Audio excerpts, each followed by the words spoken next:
chains are forged. Their clanking may be heard on the plains of Boston. The war is inevitable, and let it come. I repeat, sir, let it come. It is in vain, sir, to extenuate the matter. Gentlemen may cry peace, but there is no peace. The war has actually begun. The next gale that sweeps from the north will bring to our ears the clash of resounding arms. Why stand we here idle? What is it the gentlemen wish? What would they have? Is life so dear or peace so sweet as to be purchased at the price of chains and slavery? Forbid it, Almighty God.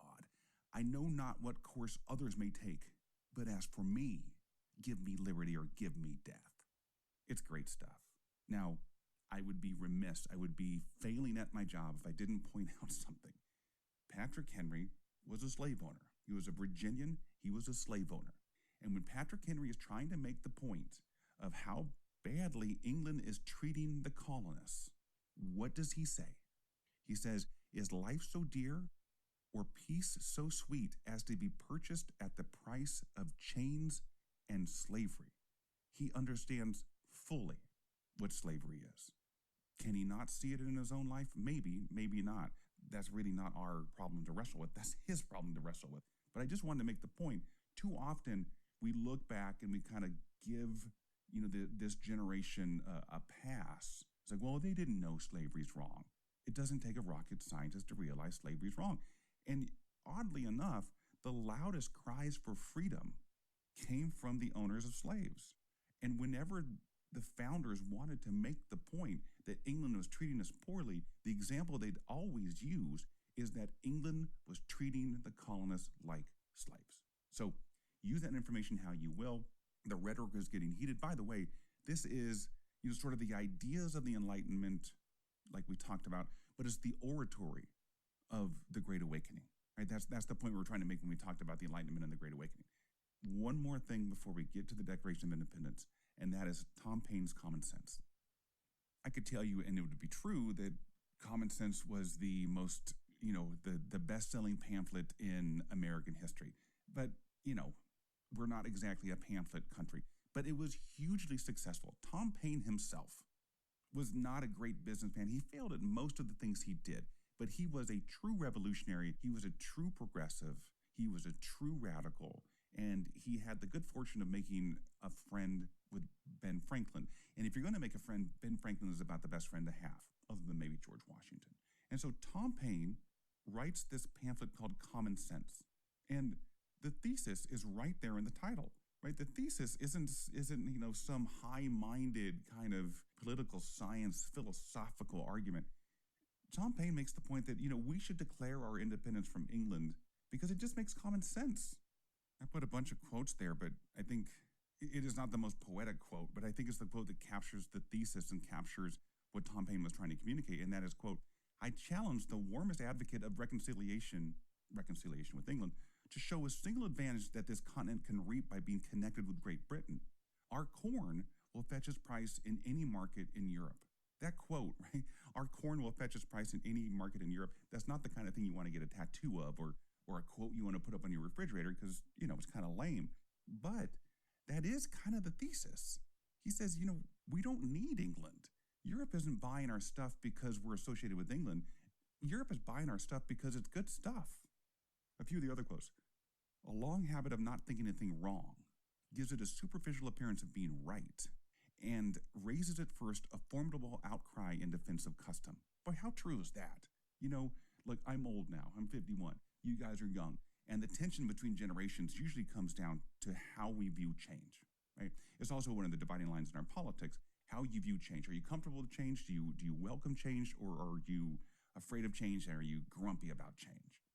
And one of the great things that your generation does, that young people do, is you question things. You go, why do we do it that way? Why do we do that? And why do we do that way? Why don't we do it this way? Or why don't we do it that way? Or why don't we do another thing? And when people say to you, well, because that's how we've always done it, that's a dumb answer, right?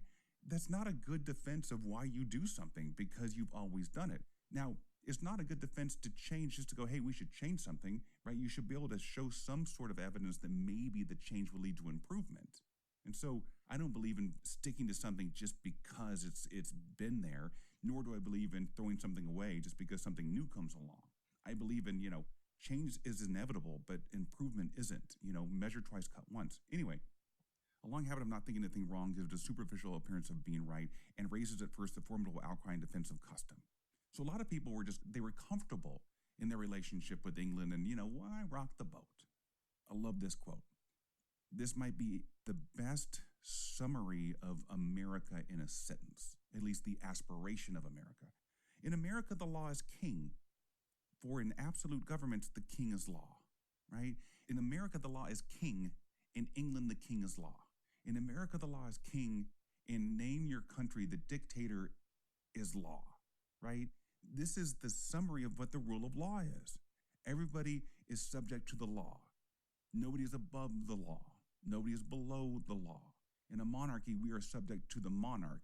In a constitutional republic that we become, everybody is subject to the law. This is the quote that you put up on your refrigerator, right? Everything that is right or responsible pleads for separation. The blood of the slain, the weeping voice of nature cries, 'tis time to part.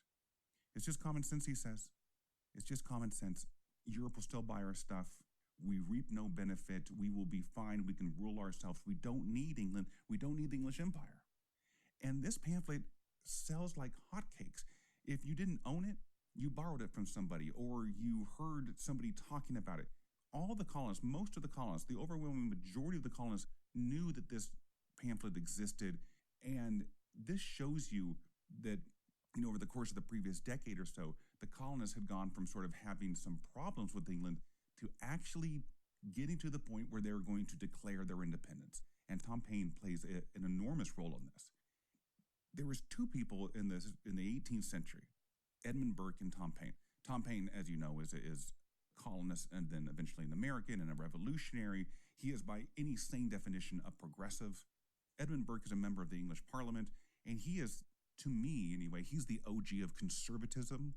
And they were good friends, and they sort of had a running debate throughout their life. And I think their debate is a pretty good summary of the philosophical differences between conservatism and liberalism, or conservatism and progressivism. And so one of the ways to think about it is Edmund Burke would say, look, better safe than sorry, right?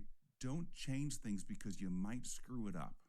Better the devil you know than to change it and make it worse, right? So better safe than sorry. Whereas the Tom Paine progressive mindset is nothing ventured, nothing gained, right? You can't improve without an attempt to approve. Whereas Edmund Burke and conservatism would say, easy, slow. A lot of people mistake conservatism for being in favor of small government. Edmund Burke was not in favor of small government. He was in favor of slow government, right? Measure twice, cut once. Measure 3 times, cut once. Nothing ventured, nothing gained versus better safe than sorry. Edmund Burke believed in the social order. Don't disrupt the social order. Thomas Paine cared about liberty and justice. And if you have to disrupt the social order to get, liberty and justice, then so be it. Martin Luther King wrote something in the, 1950s, in the 1950s called Letter from a Birmingham Jail. And one of the famous quotes from that is, give me justice over order, right? So Martin Luther King was very much in the liberal progressive tradition. Edmund Burke was a conservative. So he preferred order over this kind of, let's break things and see what happens. He preferred, better safe than sorry to nothing ventured, nothing gained. The idea of progress versus tradition. Tradition's great, but tradition can also suffocate new ideas. And Edmund Burke was very much tied to tradition. And, we should be very careful about breaking from norms and traditions. Whereas Tom Paine was all about progress. It's like, screw norms, screw traditions. Let's, go boldly into the future.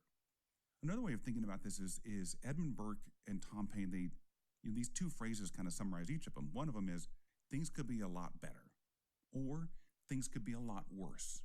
So Tom Paine, the progressive mindset, looks at the world and says, look, things could be a lot better. Edmund Burke and the conservative mindset says, things could be a lot worse. I don't know if I mentioned this before, but one of the ways I think about the difference between conservatism and progressivism is, by the way, we all have each of those things in us. It's the conservative in us that makes us lock our door at night. It's the progressive in us that makes us open our door in the morning, right? We don't get very far if we completely reject tradition and, everything new that comes along, we just dive into the deep end. We don't get very far if we live that way. We also don't get very far if we don't ever change. We don't ever progress. We don't ever, question traditions, because nothing, we'd still be living in caves, right? Nothing would have been invented because people go, easy now. I don't like change. And I've noticed the older I get, the more the more change is like daunting for me. Like, God forbid, if we ever change our learning platform from Canvas to something else, it's like, oh my God, even if it's better, I'm going to freak out. So those are the two things. Another thing about Edmund Burke and conservatism was he wasn't against government. He wasn't against government acting to change things. And in fact, his theory was, and it's an important theory that I wish modern conservatives would understand better, is that he said, look, big problems require big solutions, right? Transformational problems need transformational solutions. And things become big problems because they start off as small problems, and then they become medium problems, and then they become big problems, and then become big problems. And if you don't deal with the problem when it's a small problem, it's going to become a big problem, and big problems require big solutions. The idea of conservatism is not necessarily small government, but slow government, measure twice, cut once, better safe than sorry, tradition over progress, order over liberty. Things could be worse as opposed to things could be better. But also remember, too, this idea that if you don't solve a problem when it's small, it becomes a big problem. And big problems require big transformational revolutionary solutions. Anyway, you can argue that common sense was tapping into something the colonists had already felt, right? That feeling was already kind of there, and Tom Paine sort of put it on paper, put it down in words, and a lot of people, when they read it, just kind of, nodded their heads and went, yeah, you know what? You're right. It is time to part. And so let's get to the parting. The English withdraw from Boston in March of 76. They land not too long after that in New York with 32,000 troops, including 8,000 German mercenaries. One of the ways to view the revolution is it's kind of a fight between brothers. And I don't know about you, but I have two brothers. They're both older. I got into them.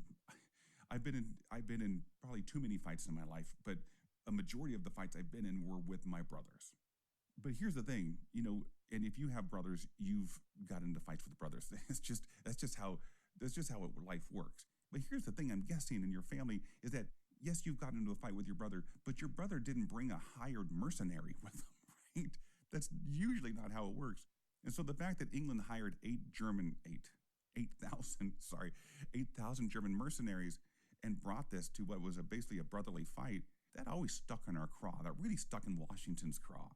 Anyway, so the spring of 76, each colony's legislative delegation are sent to New York for the next Continental Congress. And as each of these delegations leave their colonies, soon to be states, they are given instructions. Basically, do you support independence? And one by one, each colony, soon to become a state, said, yes, we support independence. And so all the delegates arrive in New York City, and they go, all right, we're going to do it. We're going to declare our independence. And so they name a committee, a 5-man committee: Robert Livingston, Roger Sherman, Benjamin Franklin, John Adams, Thomas Jefferson.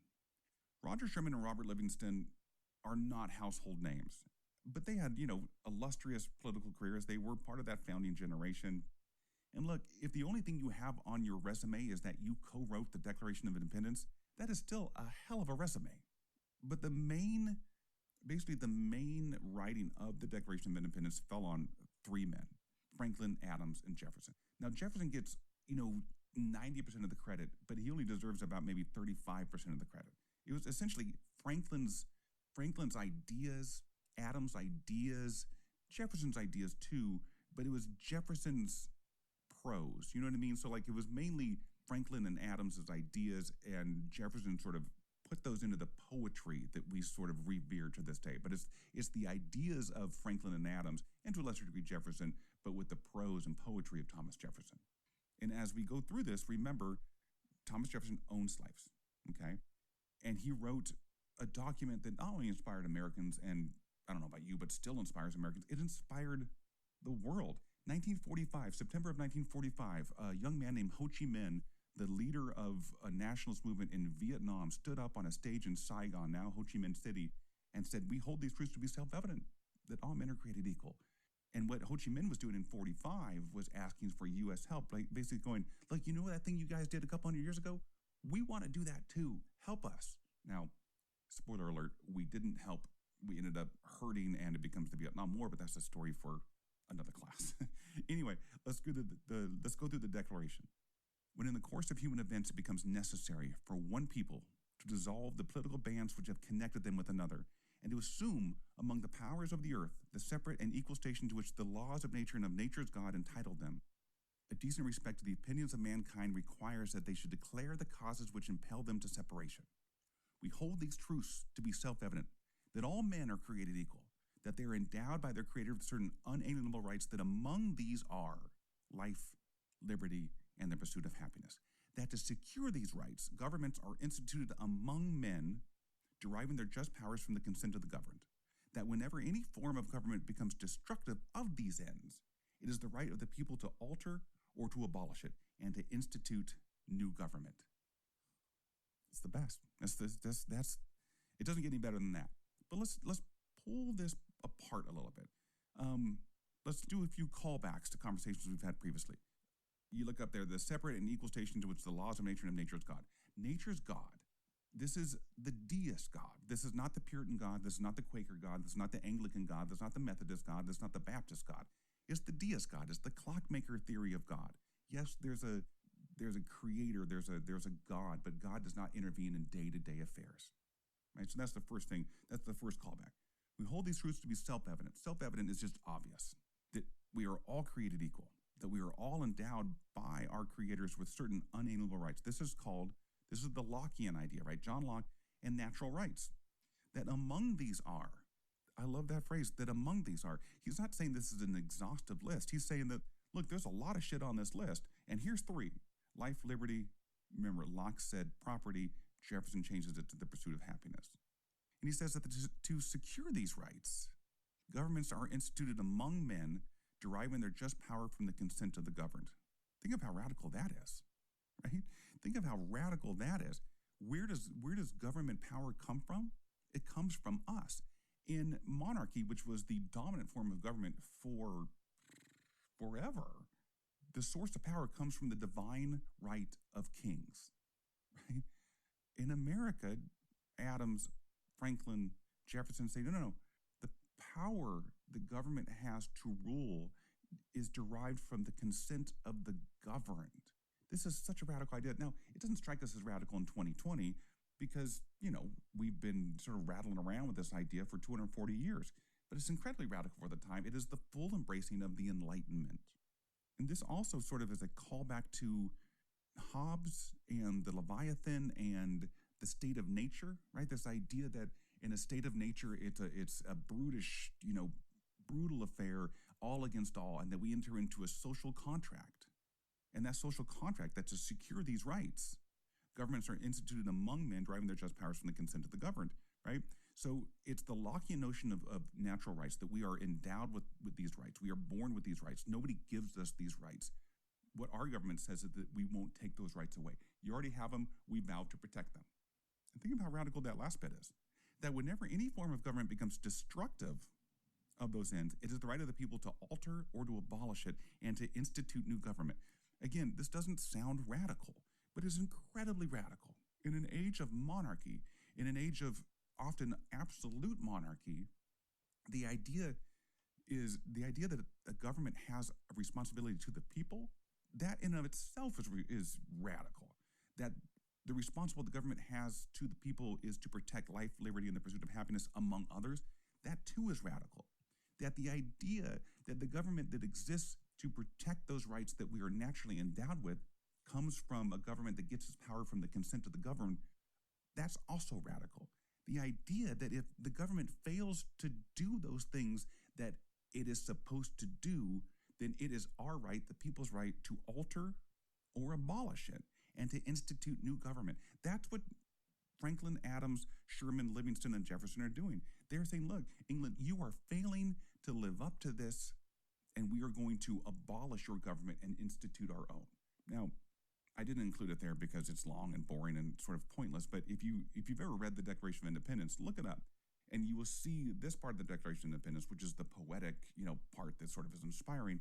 And if you keep reading, it becomes a list. It's a list of grievances that we, the colonists, we, the Americans, had with England. Every sentence starts with he. He did this. He did that. He's and the he they refer to is King George III, the Mad King. And one of the things that Jefferson put down was, and so all these grievances, all these complaints, like Martin Luther in that first conversation we had with his complaints against the Catholic Church, one of the things that Jefferson complained about was the King of England, that England supported the slave trade. Jefferson was a slave owner, and he was complaining about the slave trade. It's like a drug addict complaining about drug dealers. I will never understand how Jefferson lived with hypocrisy. Look, we are all hypocrites to some degree, but man, oh man, great googly woogly. Jefferson was hypocritical to the point of how his brain didn't explode is beyond me.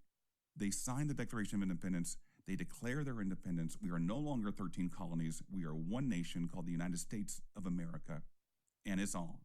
As Franklin said, because Franklin was the best. Franklin was probably the smartest guy of every room he walked into.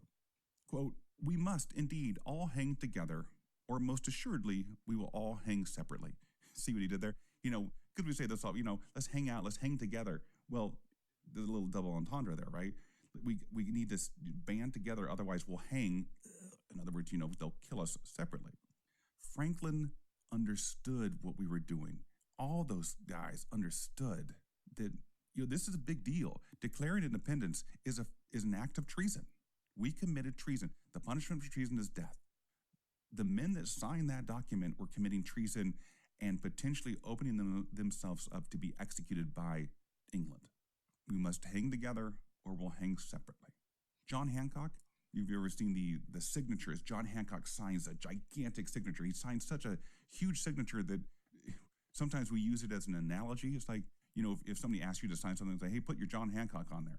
And the reason why he signed so big was he had a funny joke. He said he didn't want the king to have to put on his glasses to read it. So we declare independence July 4th, 1776. And the last question before we get to, the war itself was why? Let's go back. Let's go replow these fields a little bit here. Why? Why did we do it? Well, look, we were a progressive nation. This is a progressive act. This is a liberal act. This is not a nation of people that said, better safe than sorry. No. This is a nation of nothing ventured, nothing gained. This is not a nation of people that went, things could be a lot worse. This was a nation of people that went, things could be a lot better. This was not a nation that said, we should stick to tradition.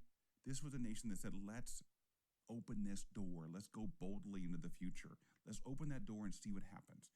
The desire for things to be better. We did it because of natural rights. England did not believe in natural rights, even though the idea of natural rights came from an English philosopher. Those Enlightenment ideas really found a home here. They sunk deep, deep roots here, and we believed in the idea that everybody is born with certain rights. We believed in civil liberties. We believed in fairness regardless of your station of birth. You know what I mean? Like, England is an aristocracy, and so who your parents are is really the only thing that matters. You are who your parents were. We don't believe that here. I've never quite understood why Americans are so obsessed with the royal family in England. I've never given a damn about it, but I'm an American historian. I don't know. But the idea that who your parents are determine anything about you is antithetical to the American belief. We believe that you should rise and fall due to your abilities, not to your station of birth. Now, is that how it works here? No, right? I would much rather be born the son or daughter of a wealthy person than the son or daughter of a poor person, right? America, look, we talk a good game about being a meritocracy, but we're not quite there. There are some people born on third base. There's some people born in the batter's box. There's some people born with an 0-2 count. Sorry, too much baseball? Sorry. We did it for the rule of law. We didn't believe that England was applying the law equally to everybody, and we believed that that was a fundamental civil right. We believed in no taxation without representation. We believed in representative government, that you should have a say in the construction of laws that apply to you. And we did it because what Tom Paine said, right? Tom Paine said, look, we make cool stuff. We make cool ships. We grow great crops, we grow cotton and tobacco, we grow all the stuff that people really, really like. And it doesn't matter if we're associated with England. Why are we sharing the spoils of our talents with England? We should have them to ourselves. And so the war is here. There is 32,000 English troops, including 8,000 German mercenaries in New York. We've declared our independence against the most powerful nation on earth. Right now, we have no allies. We have friends around the world, but we have no allies. So let's sort of, the last thing we do, let's kind of lay out the strengths and weaknesses of each side. The strengths of the colonists, or the Americans, if you choose, is that we're fighting on our home, right? It's a home field advantage. We have a lay of the land. We know the land. It's easier for ourselves to feed our troops, whereas England is fighting an away game, right? England is having supply difficulties, having to ship soldiers and equipment over. One of the strengths you can argue is that England is fighting, the English soldiers fight because, well, that's your job. And if you don't, then you're going to lose your job, or you're going to be thrown in the dungeons, right? Whereas the colonists are fighting for a noble cause. We believe in this cause. England has a navy, has a damn good navy, the best navy on earth. We barely have a navy. England has a much bigger army, a much better, well-supplied army, a much more experienced army than we do. If you just look at this sort of like a football game at a sports book, and if you were to put a line on it, this would be like UNLV football playing, I don't know, Alabama, right? The colonists would be a 40-point underdog. Not many people gave us much of a chance to win this revolution.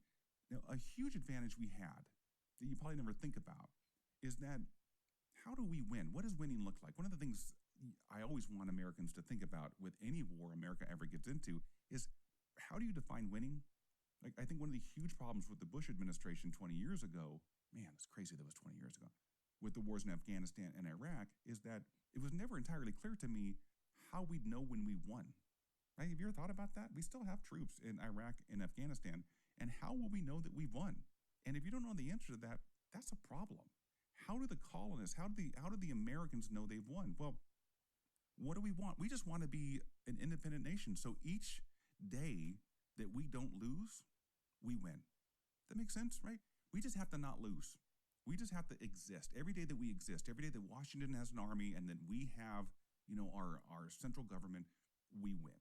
England actually has to take it from us. England has to go and take it from us. England has to defeat Washington, get him to surrender, take over, our government. They actually have to actively beat us, whereas we just have to not lose. Other thing is, England kept fighting as if this was an old school, traditional line-up, march in straight lines European war. And we got better at that, but we also never lost that club in our bag that was sort of, guerrilla warfare, hit and run, snipers, ambush, asymmetrical, all that sort of stuff. The other thing is England didn't have any friends in the world, right? This is what happens when you are the superpower. Everybody is rooting for you to lose. And so there was a lot of countries rooting for England to lose. Now, none of them thought that we would win. But, have you ever heard the phrase, the enemy of my enemy is my friend?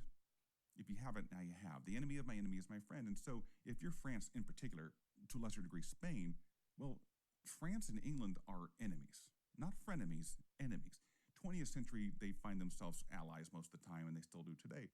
But this is a time where they were competing to be, the dominant empire. And France said, well, the enemy of my enemy is my friend. And so France became the first nation to acknowledge our existence. Oh, welcome to the club, America, and France is helping us on the down low, right? France doesn't want to go public with their help for us because they don't want to back a loser. But, they're sending us gunpowder, they're sending us rifles, they're sending us, bullets and stuff like that. The reason being, even if the colonists win, even if England wins, well, maybe the Americans can kind of, bleed the English a little bit. And, anything bad that happens to England is good for us, the French. Same with Spain, although Spain is more of a bank shot. We'll talk about that later. So there it is, right? England has to win. We just simply have to not lose. Washington understands very early on that his primary goal is to not lose his army. And so Washington gets very, very good at what is called strategic withdrawal, or retreating, or running away, whatever. But we will start the war and finish the war next time. That's it for now. And until next time, I'm History.